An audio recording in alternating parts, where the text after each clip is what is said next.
ओम नमः शिवाय। आप सभी का हमारे YouTube चैनल पर हार्दिक स्वागत है, जहां हम भगवान शिव और माता पार्वती की अद्भुत कथाएं और जीवन के गूढ़ रहस्यों पर चर्चा करते हैं। अगर आपने अभी तक हमारे चैनल को सब्सक्राइब नहीं किया है, तो कृपया सब्सक्राइब करें और बेल आइकन को दबाएं, ताकि आपको हमारी नई कहानियों और भजनों की सूचना सबसे पहले मिल सके। आज का टॉपिक बेहद खास और विचारणीय है।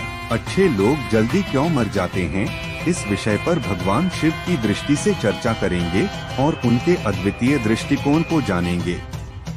तो आइए इस रहस्य की गहराइयों में उतरते हैं और समझते हैं भगवान शिव का संदेश। एक बार कैलाश पर्वत पर पार्वती जी ने शिव से पूछा, स्वामी, अच्छे लोग जल्दी क्यों मर जाते हैं? वे तो दूसरों की भलाई के लिए ही जीते हैं, फिर उनकी मृत्यु इतनी शीघ्र क्यों होती है? शिव मुस्कुराए और कहा, पार्वती, ये प्रश्न सरल नहीं है, परंतु इसका उत्तर जीवन और मृत्यु के गहरे रहस्यों में छिपा है। जो लोग वास्तव में अच्छे होते हैं, वे अपने कर्मों के द्वारा दूसरों का कल्याण करते हैं और इस संसार में अपने जीवन का उद्देश्य पूरा करते हैं।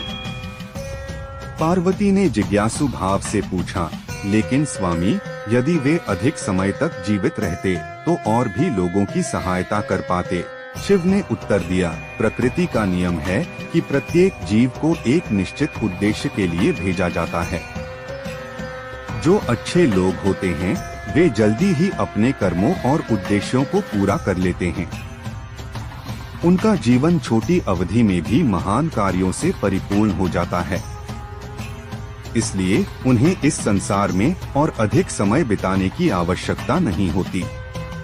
वे मुक्ति पा लेते हैं और उस लोक में चले जाते हैं जहां कोई दुख नहीं होता। शिव ने आगे कहा, इस संसार में हर व्यक्ति के लिए एक निश्चित समय और उद्देश्य तय है।